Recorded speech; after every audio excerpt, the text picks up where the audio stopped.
berikutnya, mari kita awali pengajian kita dengan baca lafaz basmalah. Bismillahirrahmanirrahim. Ini kan acara yang kedua, yakni penyampaian tausiah yang akan disampaikan Ustaz Wildan Jauhari LCMH. Kepada beliau disilakan. Ustaz.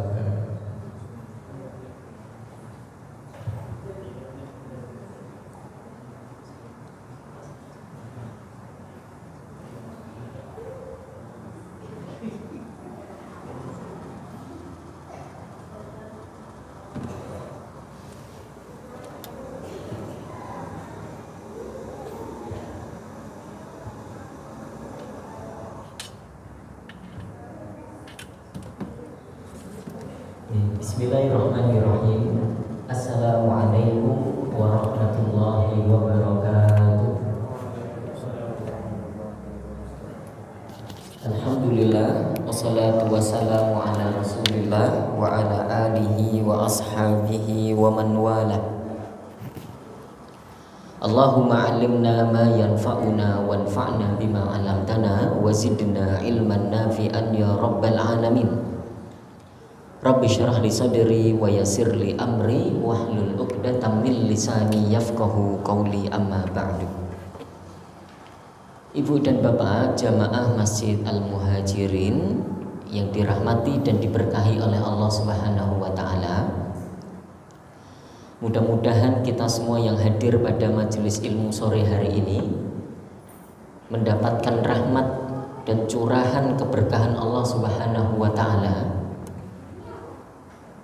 diliputi rasa sakinah, rasa damai, ketenangan hidup yang baik,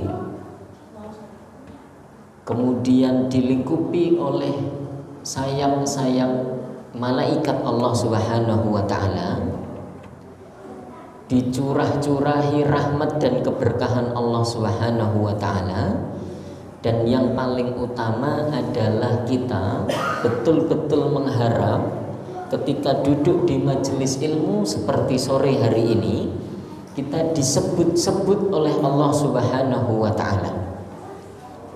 Di kebaikan-kebaikan kita disebut-sebut oleh Allah Subhanahu wa taala dan dipamerkan kepada para hamba Allah Subhanahu wa taala yang ada di langit. Nah, ini menjadi satu kabar gembira, menjadi satu keberkahan yang besar yang disebutkan oleh Nabi Muhammad SAW di dalam hadisnya yang sahih. Kabar gembira untuk para penuntut ilmu, untuk orang-orang yang rajin, rawuh, tindak masjid, kemudian istiqomah untuk sama-sama ngaji. Yang kedua, salawat serta salam semoga senantiasa tercurah kepada baginda Nabi besar Muhammad sallallahu alaihi wasallam beserta para sahabatnya, keluarganya, dan orang-orang yang mengikuti sunnah Nabi Muhammad sallallahu alaihi wasallam sampai hari kiamat kelak. Ibu dan bapak yang dirahmati Allah, di kesempatan sore hari ini izinkan kami untuk menyampaikan satu materi berkenaan dengan fikih muamalah, karena kami biasanya ngaji di Masjid Al-Muhajirin setiap ahad kedua ba'da subuh kita sama-sama ngaji tentang fikih muamalah. Maka di kesempatan Ramadan ini, di kajian menjelang buka puasa, kita juga masih akan membahas tema yang sama. Bahkan ini masih memiliki ikatan atau nyambung dengan tema sebelumnya. Bapak Ibu, kalau tasih kemutan, terakhir kita bahas terkait dengan utang piutang, ya? Ada utang-utang itu yang membawa rahmat dan keberkahan Allah, sekaligus ada hutang-hutang yang membawa murka atau mengakibatkan dosa dari pelakunya yang tidak sesuai dengan syariat Islam. Masih nyambung dengan tema utang piutang, Ibu dan Bapak. Sore hari ini kita akan membahas satu tema yang saya kira menarik, yaitu terkait dengan gadai. Nah, apa Bu? Gadai. Akad gadai menika tidak bisa dilepaskan dari akad kordun atau utang piutang, karena memang ini menjadi satu pasangan. Biasanya orang kalau berhutang sebagai bentuk tanggung jawab, sebagai bentuk tanggung jawab dari orang yang berhutang kepada orang yang menghutangi, lalu memberikan semacam agunan atau jaminan, yang itu kemudian kita sebut sebagai gadai.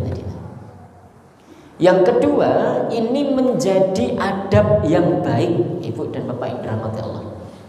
Orang berhutang niku hukumnya boleh. Hutang itu pada dasarnya mubah, boten sunnah, boten. Apalagi wajib kudu utang, boten. Ya. Hutang itu hukumnya mubah. Jadi tidak makruh, tidak haram, tidak sunnah, tidak wajib, mubah. Tetapi menjadi adab yang baik ketika orang yang berhutang itu kemudian memberikan satu barang sebagai jaminan. Ini fungsi lainnya juga untuk ngayem-ayem orang yang memberi hutang. Jangan sampai hutang niku napa cuma nyuwun sewu, cuma modal lisan. Ibu, mbok nyuwun tulung niki saya dipinjami uang. Saya baru kena musibah, terus cerita gini. Nanti kalau sudah ayahnya anak-anak itu gajian, insya Allah saya kembalikan. Itu boleh begitu. Boleh begitu. Tetapi sekali lagi menjadi adab yang baik ketika orang yang berhutang itu menitipkan satu barang sebagai gadai agar juga memberi kenyamanan bagi orang yang menghutangi. Sebab nanti kalau situasinya berubah, kalau kondisinya tidak seperti yang diinginkan, misalnya tadi berharap bahwa kalau gajian akan bisa melunasi hutang, ternyata betul gajian tapi ada situasi lain yang membuat uangnya ini harus nyuwun sewu, kepake dulu dengan yang lain, gitu. Maka untung kita sudah memberikan jaminan gadai itu, yang kalau misalnya orang yang berhutang ini tidak mampu melunasi hutangnya, maka barang itu kemudian bisa dijual yang nilainya untuk menutup hutangnya. Biasanya orang kalau memberikan agunan atau jaminan itu, nilai barangnya itu biasanya melebihi dari nilai hutangnya, atau minimal tidak terlalu jauh. Tidak terlalu jauh. Panjenengan misalnya cobi misalnya ini contoh mawon nih, kalau orang ada mau mengambil pembiayaan di bank atau mengambil hutang di bank, pasti jaminannya adalah juga barang-barang yang nilainya besar. Tidak bisa kita ambil hutang di bank kok jaminannya panci, ngoten sakit ini banknya malah repot, wis utangnya belum tentu terbayar, ngurusi panci malah kan. Jadi barang gadai atau barang jaminan biasanya nilainya tidak jauh berbeda dari nilai hutang. Kalau misalnya kurang dari nilai hutang, ya jangan terlalu jauh. Tapi kalau misalnya melebihi dari nilai hutang, diperkenankan, asalkan nanti sisanya dikembalikan kepada yang hutang itu. Jangan kemudian hutangnya 1 juta sebenarnya Pak, kemudian menggadaikannya HP misal. Ketika tidak mampu membayar 1 juta, HP-nya kan dijual dijual. Nah, HP-nya dijual laku 1.500.000. Yo 1 jutanya diambil untuk melunasi hutang, 500-nya dikembalikan. Jangan diambil semuanya. Itu justru juga tidak sesuai dengan prinsip-prinsip keadilan. Zalim bahkan kalau yang seperti itu. Kalau ternyata tadi nilai gadainya itu lebih tinggi daripada nilai utang. Baik, itu ilustrasi awal Ibu dan Bapak yang dirahmati Allah supaya kita punya gambaran dulu terkait dengan akad gadai. Sekali lagi, akad gadai tidak bisa dipisahkan dengan akad utang karena biasanya gadai ini muncul karena dari akad utang yang mula-mula. Baik, Ibu dan Bapak yang dirahmati Allah, kalau kita lihat dari makna gadai itu sendiri, itu kalau di bahasa Arab di kitab-kitab fikih biasa disebut dengan ar-rahnu atau ar-rahnu. Secara bahasa maknanya adalah al-habsu, yaitu memenjarakan sesuatu atau menahan sesuatu. Kan ngerti ya? Gadai itu kan kita memberikan jaminan barang kepada orang yang menghutangi kita, lalu barang itu seolah-olah ditahan, ya, dipenjara sebagai jaminan atas hutang kita. Maka tidak jauh dari makna secara bahasa. Kalau secara istilah para ulama mengartikan gadai itu adalah ja'lu ainin maliyatin wasiqatan bidainin yustawfa minha aw min thamaniha idza ta'adzara al-wafa'u. Gadai menika adalah menjadikan benda yang memiliki nilai. Bendanya harus bernilai yang kemudian dijadikan jaminan. Sekali lagi, menjadikan satu barang yang bernilai sebagai jaminan atas hutang, yang kemudian barang ini bisa untuk melunasi hutang itu atau nilainya digunakan untuk menutupi nilai hutang itu apabila hutangnya tidak bisa dilunasi. Itu gadai. Kita insya Allah sudah maklum, sudah mafhum terkait dengan pengertian apa gadai. Jadi seseorang menjaminkan satu aset atau satu barang atas hutang yang telah terjadi sebelumnya, ya. Jadi barang ini sebagai jaminan kalau tidak bisa bayar hutang, maka aset ini dijual untuk melunasi hutang-hutangnya. Nah, itu gadai. Nah, Ibu dan Bapak yang dirahmati Allah, gadai menika ada landasan hukumnya di dalam Al-Qur'anul Karim dan juga hadis Nabi Muhammad SAW. Jadi akad gadai menika diperkenankan. Orang muslim boleh memakai akad gadai ini atau bermuamalah dengan akad gadai ini karena ada landasannya di dalam Al-Quran dan juga As-Sunnah. Dalil Qurannya, Ibu dan Bapak yang dirahmati Allah, panjenengan bisa lihat di Quran surat Al-Baqarah.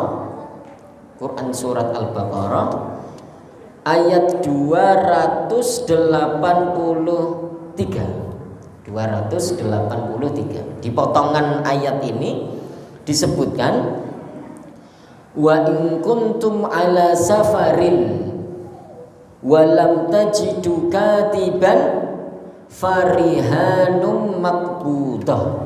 Kata Allah Subhanahu wa taala, kalau kalian bermuamalah secara tidak tunai atau bermuamalah utang piutang atau panjenengan jual beli tapi belum lunas, gitu nggih. Padahal panjenengan sedang dalam perjalanan, sedang safar, dan tidak menemukan orang yang bisa menjadi penulis atau pencatat hutang itu, farihanum maqbudah, maka hendaklah ada barang yang dijaminkan sebagai tanggungan yang dipegang oleh orang yang menghutangi. Nah, ini landasan hukum dari Al-Qur'anul Karim terkait kebolehan kita mempraktekkan akad nama, akad gadai menikah.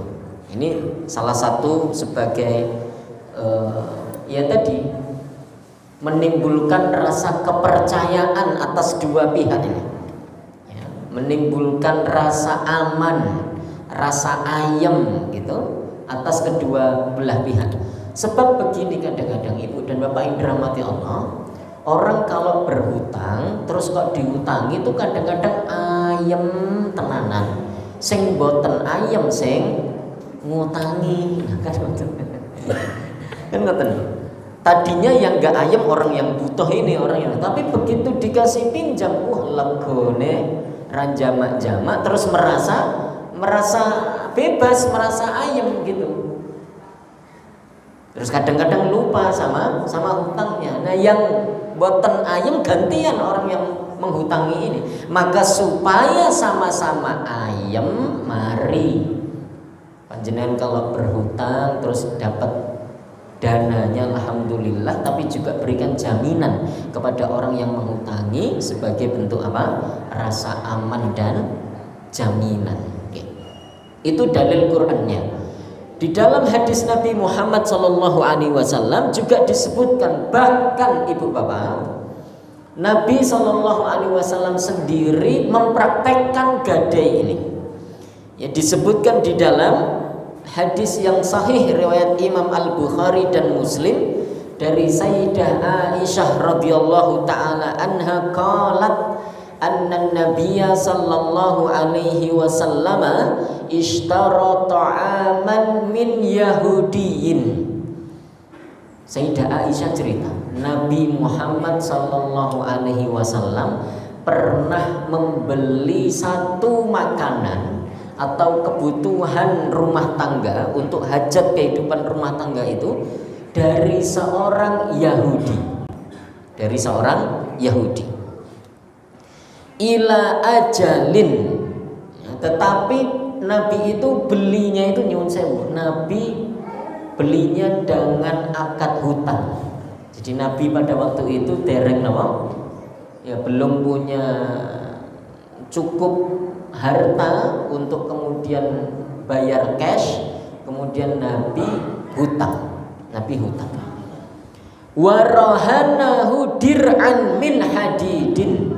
Tetapi Nabi adalah orang yang sangat bertanggung jawab. Meskipun hutangnya itu kepada orang Yahudi, Nabi ketika belum mampu cash bayar barang itu, Nabi memberikan jaminan berupa baju perangnya Nabi itu digadaikan, ditinggal untuk orang Yahudi itu sebagai nama jaminan atau gadai. Ibu dan bapak yang dirahmati Allah, kita punya atau kita bisa menyimpulkan banyak hal, kita bisa memetik banyak pelajaran dari hadis ini. Di antaranya adalah pertama, ketawaduan Nabi Muhammad SAW, kerendahan hati beliau SAW, sampai-sampai Nabi pernah tercatat punya hutang. Nabi pernah tercatat punya hutang. Jadi Nabi itu punya hutang, tapi sedikit. Beda dengan kita yang sedikit-sedikit hutang. Semangatnya beda. Itu yang pertama, menunjukkan kerendahan hati Nabi. Ibu dan bapak yang dirahmati Allah, Nabi Muhammad SAW itu orang yang paling dicintai Allah, sekaligus orang yang paling dicintai orang-orang di sekitarnya. Saya tuh kalau baca hadis ini itu agak merinding dan membayangkan bahwa Nabi itu, bayangan saya nih, Nabi itu sampai delik-delik hutang. Nabi kalau mau misalnya kok ngudoroso di depan sahabat, Misalnya, sahabat-sahabatku iki kok neng omah gulone entek, kira-kira gitu. Curhat ngoten lho, gulone entek, berase entek niku endah le bondong-bondong para sahabat niku napa? Memenuhi rumah Nabi dengan berbagai kebutuhan. Nabi Muhammad orang yang tangannya itu bahasanya nih, jadi rebutan dicium para sahabat. Nabi kalau potong rambut itu ditungguin para sahabat. Gogrokan rambutnya ini kenapa? Diambil. Karena saking cintanya kepada Nabi Muhammad SAW. Nah, apalagi soal tadi itu kebutuhan hajat hidup yang sederhana. Wong Nabi juga punya menantu Sayyiduna Utsman bin Affan, sahabat paling kaya. Itu kalau Nabi mau cerita gitu ya, selesai. Tapi kita bisa bayangkan bagaimana Nabi kok sampai pernah dalam catatan riwayat hidupnya pernah hutang itu kan. Kita bisa bayangkan kerendahan hati Nabi Muhammad SAW yang tidak mau minta-minta kepada para sahabatnya. Masya Allah. Yang kedua yang menarik adalah boleh ibu dan bapak kita ini boleh dalam urusan duniawi, boleh kita ini bermuamalah dengan non muslim. Justru ketika kita bermuamalah dengan non muslim, tunjukkan adab-adab keislaman. Orang Islam tuh kalau berjanji pasti ditepati. Orang Islam tuh kalau bilang nanti ya saya bayar tanggal sekian, betul-betul tertib bayarnya. Orang muslim itu betul-betul tanggung jawab dengan amanah yang diberat. Begitu harusnya. Jadi kita bermuamalah dengan non muslim sekaligus menunjukkan bahwa orang Islam ini adalah orang-orang yang penuh adab, penuh aturan dan tanggung jawab. Itu diantara hikmah yang kita bisa ambil dari hadis ini. Yang ketiga, hikmah yang ketiga adalah bahwa gadai itu diperkenankan, ya, diperkenankan. Bukti realnya adalah Nabi menggadaikan baju perangnya kepada seorang Yahudi ketika Nabi membeli sesuatu secara tidak tunai. Sekali lagi, ada landasan hukum di Al-Quran dan juga hadis Nabi terkait akad gadai ini. Hukumnya boleh. Halo, assalamualaikum. Masih semangat ngawas gak ibu bapaknya? Kita ngaji insya Allah sampai buka puasa nanti sekitar maghribnya jam 6. Jam 6 saya pastikan sudah selesai. Unsur-unsurnya pertama adalah yang disebut sebagai roh, kemudian memberikan jaminan barang itu. Kedua disebut murtahin. Murtahin itu orang yang menghutang, itu sebagai jaminan, itu murtahin. Kemudian unsur berikutnya adalah almarhun, yaitu bukan almarhum ya. Kalau almarhum itu orang yang sudah wafat. Almarhun ya, yaitu barang gadai. Barang gadai itu sendiri. Yang keempat almarhunu bihi, yaitu mengakibatkan adanya akad gadai. Dan yang terakhir adalah akadnya itu sendiri atau kesepakatan antara orang yang berhutang dengan orang yang menghutangi. Ini 5 unsur yang ada di dalam di dalam akad gadai. Nah, ibu dan bapak yang dirahmati Allah, kata para ulama, barang yang menjadi jaminan atau barang yang kita gadaikan itu ketentuannya bebas, pada dasarnya bebas. Semua barang yang bisa diperjualbelikan sah, boleh untuk dijadikan barang gadai, boleh. Di semua barang yang bisa diperjualbelikan sah untuk digunakan sebagai barang gadai. Misalnya nopo kemawon tadi panci, gadekke panci angsal, wong panci niku nggih angsal diperjual belikan. Tapi tentu saja disesuaikan dengan nilai hutangnya. Hutang 1 juta kok gadekke panci nggih niki mboten napa? Mboten imbang. Ya biasanya orang hari ini kalau menggadaikan niku napa, Pak? Motor, mobil. Mobil ada menggadaikan mobil sana. HP, emas, emas gitu ya. Menggadaikan nama baik, nonton berapa? Jaminannya nama baik saya ini gitu. Atau jaminannya Ustaz, saya mau pinjam utang, jaminannya jabatan saya sebagai RT gitu misalnya. Angsal ngoten. Nah, dilihat rumusnya. Barang gadai itu boleh berupa semua benda atau semua harta yang bisa diperjualbelikan. Nah, sekarang kita lihat nama baik itu bisa diperjualbelikan enggak? Sakit kayaknya enggak gitu. Nama baik kok diperjualbelikan itu pripun? Enggak, itu track record orang saja, catatan riwayat orang saja, itu enggak bisa diperjualbelikan. Terus jabatan RT tadi bisa diperjualbelikan enggak? Kalau bisa diperjualbelikan bisa jadi barang gadai. Tapi kalau tidak bisa, ya tidak sah untuk dijadikan barang gadai. Sekali lagi rumusnya, semua harta yang layak atau sah untuk diperjualbelikan boleh untuk dijadikan sebagai barang gadai. Termasuk niki, Ibu dan Bapak yang dirahmati Allah. Ini agak berbeda kalau kasusnya dengan zaman dulu-dulu. Di zaman Nabi Muhammad SAW, orang kalau menggadaikan satu barang itu nggih betul-betul barangnya, Pak. Menggadaikan kambing gitu misalnya, nggih kambingnya dibawa betulan, dijadikan jaminan gitu. Menggadaikan rumah betulan yang kemudian digadaikan. Menggadaikan emas, ya emas beneran yang digadaikan. Tapi berbeda dengan zaman sekarang yang harta-harta itu hari ini bisa dinilai dari kertas-kertas atau sertifikat-sertifikat yang mewakilinya, gitu kan?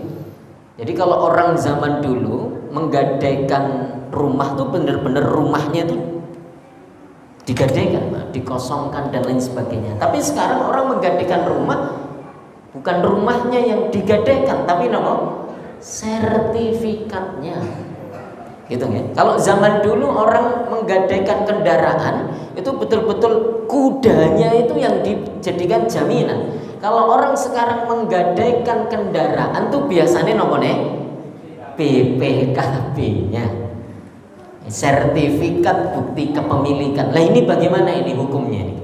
Nah, hukumnya pripun niku? Menggadaikan barang tapi cuma bukti kepemilikannya, bukan barang aslinya, tapi sertifikat atas kepemilikan barang itu. Ibu dan Bapak yang dirahmati Allah, hal ini sudah diteliti dan dijelaskan oleh para ulama kontemporer yang kemudian memunculkan satu akad, bukan satu akad baru tapi sub akad, namanya rohan tasjili, yaitu barang gadai yang hanya berupa sertifikat bukti kepemilikan.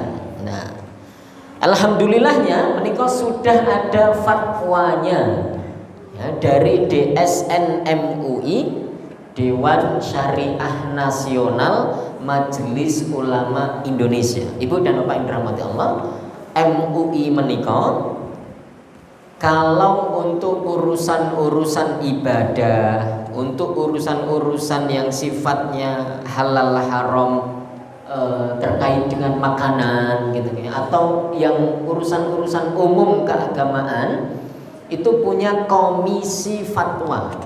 Nama komisi fatwa.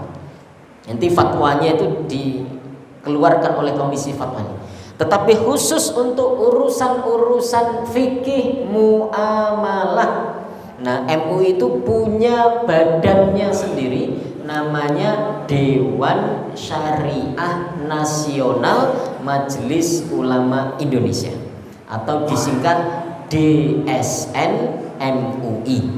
Ini MUI yang khusus meneliti tentang perkara muamalah. Kalau ada akad-akad muamalah yang baru yang butuh penjelasan, butuh fatwa, bisa diajukan ke DSN MUI menikah. Nah, di DSN MUI sudah ada fatwa nomor 68, fatwa nomor 68 tahun 2008 tentang rohen tasjili, yang isinya intinya ya, jaminan dalam bentuk barang atas hutang dengan kesepakatan bahwa diserahkan kepada penerima itu hanya bukti kepemilikannya, gitu ya. Sedangkan fisik barangnya itu tetap berada pada penguasaan orang yang berhutang, menikah sah, boleh. Jadi panjenengan menggadaikan motornya itu BPKB-nya saja yang di sekolah ke istilahnya BPKB mawon yang di sekolah ke, motornya masih dipakai atau masih di rumah kita. Orang yang berhutang ini masih dalam penguasaan orang yang berhutang ini, diperkenankan, diperbolehkan, namanya rohen tasjili, ya. Dengan syarat bahwa penyimpanan barang jaminan dalam bentuk bukti sah kepemilikan atau sertifikat itu tidak memindahkan kepemilikan barang ke murtahin. Ini poin penting Ibu dan Bapak. Jadi begitu ada orang menggadaikan sertifikat, itu bukan berarti kemudian sertifikat itu berpindah kepemilikan, bukan. Pemiliknya tetap kita ini, misalnya orang yang berhutang itu. Bukan kemudian kita gadaikan maka sertifikatnya itu menjadi milik sana yang menerima gadai, bukan demikian. Betul ya? Itu tidak demikian. Jadi itu ketentuan dari barang gadai berupa nomor tadi, sertifikat atau bukti kepemilikan yang sah, diperkenankan. Ibu dan Bapak yang dirahmati Allah Subhanahu wa taala, poin berikut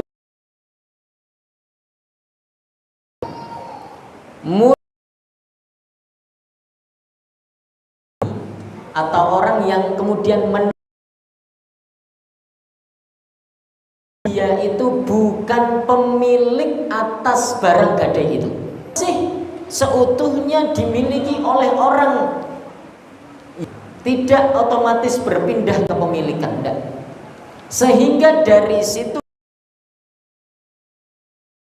ada apa-apa dengan barang yang dijaminkan ini, kalau ada sesuatu yang tidak diinginkan, asalkan bukan karena kesengajaan orang yang menerima gadai, maka itu tetap menjadi tanggung jawab dari orang yang memberikan gadai. Contoh, Ibu dan Bapak yang dirahmati Allah, saya punya hutang, ini sebagai contoh, saya punya hutang kepada Ustadz Suhadi. Saya punya hutang 5 juta kepada Ustadz Suhadi. Lalu sebagai tanggung jawab tadi, saya menggadaikan motor saya kepada Ustadz Suhadi. Ustadz Suhadi, ini sebagai jaminan supaya panjenengan tenang. Kalau saya tiba-tiba kabur misalnya, ini untung ada motor yang dijaminkan. Insya Allah motornya ya 6 juta ya laku lah ini Ustadz, gitu. Saya jaminkan motor ke Ustadz Suhadi, saya bawa motor itu kepada beliau, ini sebagai jaminan. Lalu motor itu disimpan oleh Ustadz Suhadi sebagai barang gadai tadi, jaminan atas hutang yang saya punya. Kalau misalnya Ustadz Suhadi sudah berusaha untuk menjaga, merawat, meletakkan motor ini di tempat yang semestinya, tapi kemudian ada satu hal yang tidak bisa dihindari, misalnya misalnya ada gempa, lalu kemudian motor ini rusak tertimpa reruntuhan, maka Ustadz Suhadi tidak bisa dituntut atas itu. Tidak bisa. Artinya itu masih menjadi resiko saya. Resiko saya. Jadi itu motor saya yang rusak.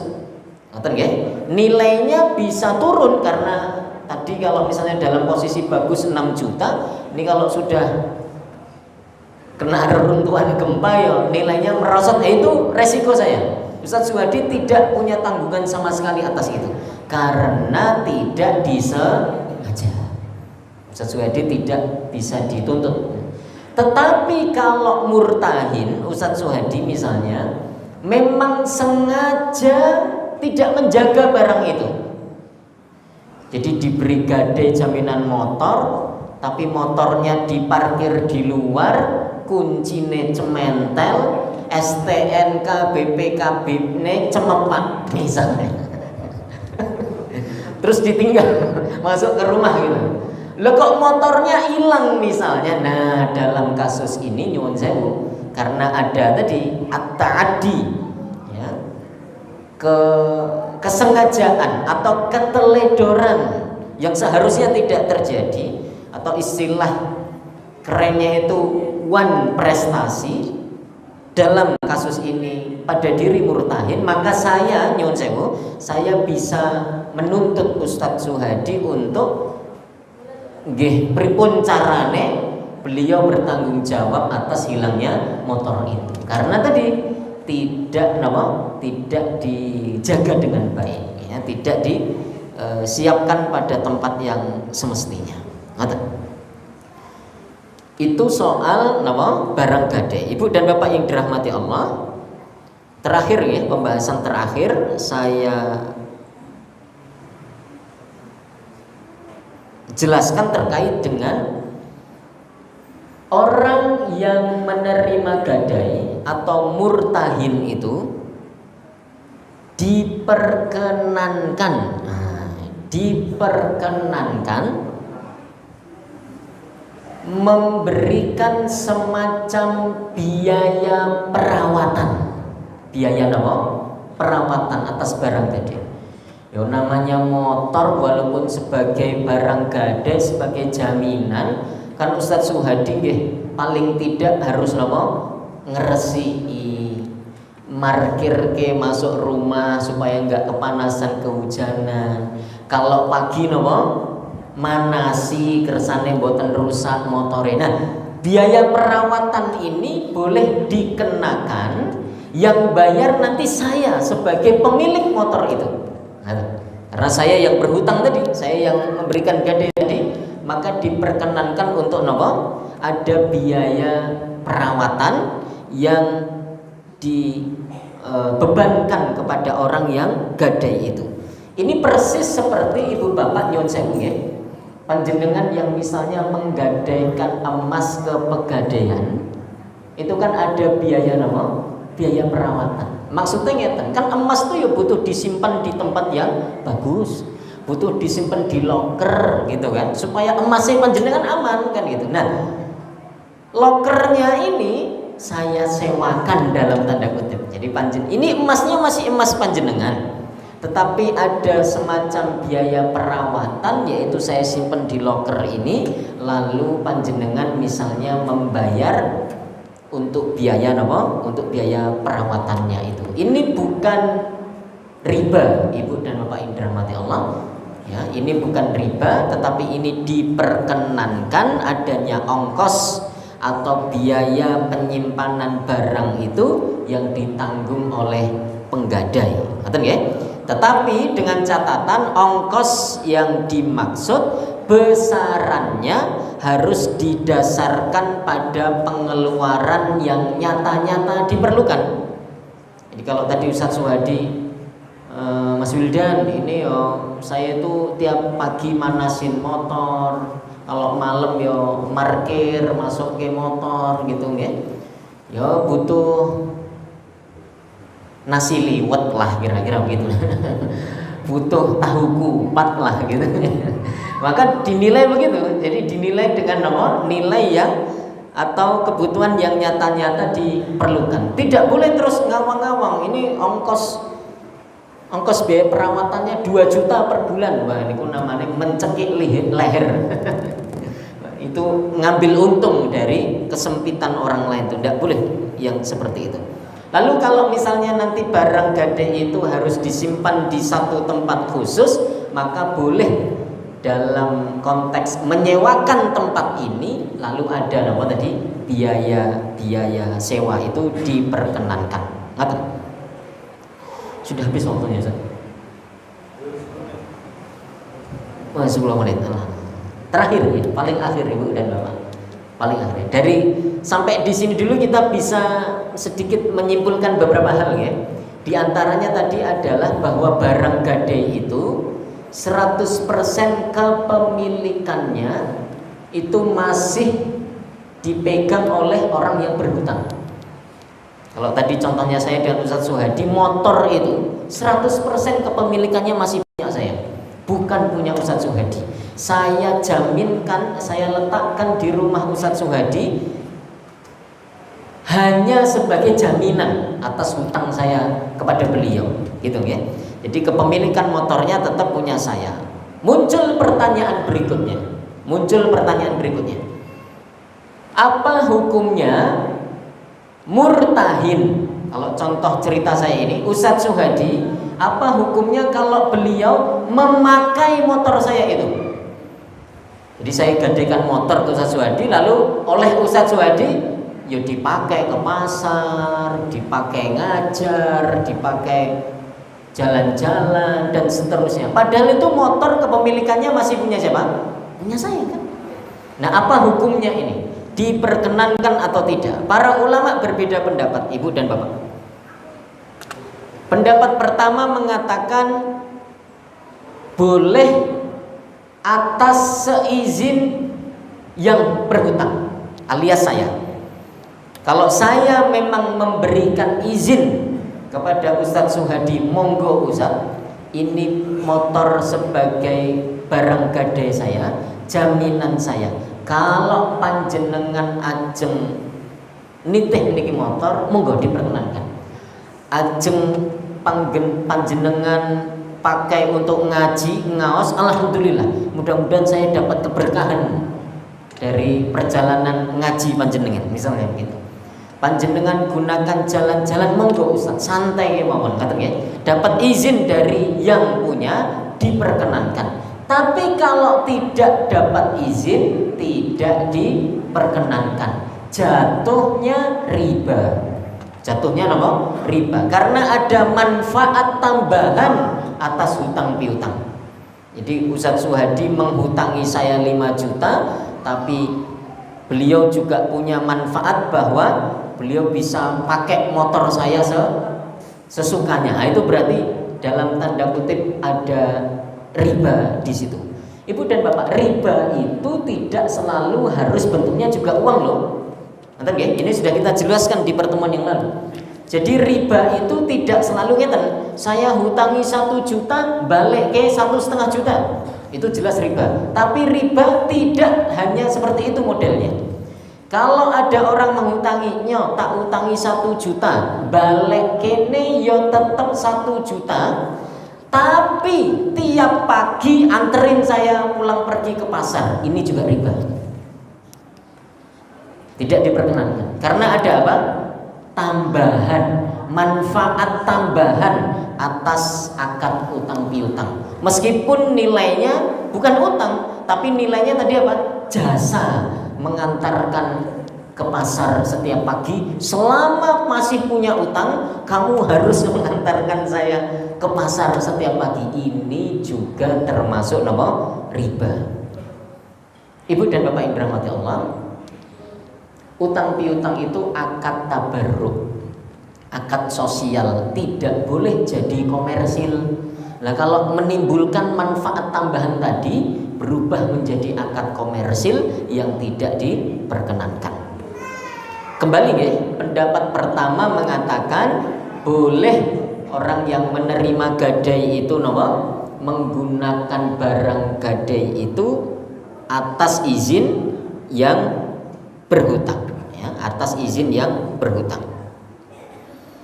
Pendapat kedua pendapat kedua dari mazhab Maliki dan Hambali menyatakan bahwa orang yang menerima gadai itu boleh memanfaatkan barang gadai dengan syarat tidak percuma atau tidak gratis. Jadi judulnya apa? Sewa. Jadi motor yang saya gadaikan ke Ustadz Suhadi, lalu kalau Ustadz Suhadi mau pakai itu judulnya sewa. Ya sekali perjalanan misalnya atau sehari 10.000 misalnya. Ustadz Suhadi setiap memakai motor itu perharinya bayar sewa 10.000 ke saya sebagai pemilik motor atau barang gadai itu. Nah, kalau menurut pendapat yang ketiga, pendapat mazhab Syafi'i, sama sekali tidak diperkenankan orang yang menerima gadai itu memanfaatkan barang gadai. Sekali lagi ini kepemilikannya 100% punya orang yang berhutang, plus fungsinya hanya sebagai jaminan. Kita yang menerima gadai sama sekali tidak punya hak atas barang ini. Kalau kita gunakan berarti kita mengeksploitasi hutang, dan ini termasuk kezaliman yang tidak diperkenankan. Maka para ulama sekali lagi ibu dan bapak berbeda pendapat soal itu. Yang paling aman adalah panjenengan jangan kemudian semena-mena ya mumpung iki enek motor gade terus dipakai begitu saja tanpa seizin yang punya. Nah ini ampun, kita cari jalan yang terbaik. Kalaupun panjenengan pinjam ya izin, atau yang paling aman tadi panjenengan sewa itu. Panjenengan sewa. Jadi judulnya malah aman banget nih kok.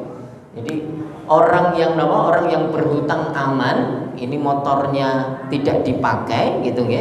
Kemudian bahkan produktif. Nah, syukur-syukur hasil dari sewa motornya ini bisa untuk nyicil-nyicil nilai hutangnya kan begitu. Nah, itu yang paling aman insyaallah demikian. Begitu ibu dan bapak yang dirahmati Allah Subhanahu wa taala, alhamdulillah kita selesai dari pembahasan akad terkait gadai atau rohen. Kurang lebihnya saya mohon maaf. Saya kembalikan kepada moderator. Jazakumullahu khairan katsiran.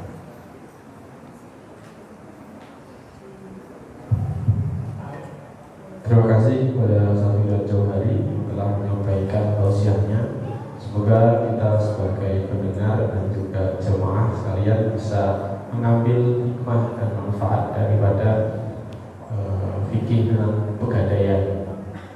Bagaimana kita ketika berhutang dan menggadaikan barang jaminan itu sebagai bukti tanggung jawab kita sebagai muslim untuk menyelesaikan hutangnya.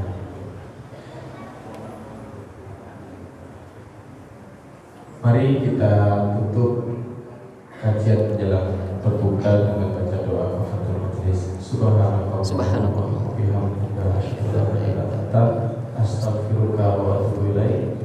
Kurang lebihnya saya mohon maaf. Terima kasih atas segala perhatian. Saya akhiri bila taufiq hidayah. Nun wa liqallahi wa maisturun. Wassalamualaikum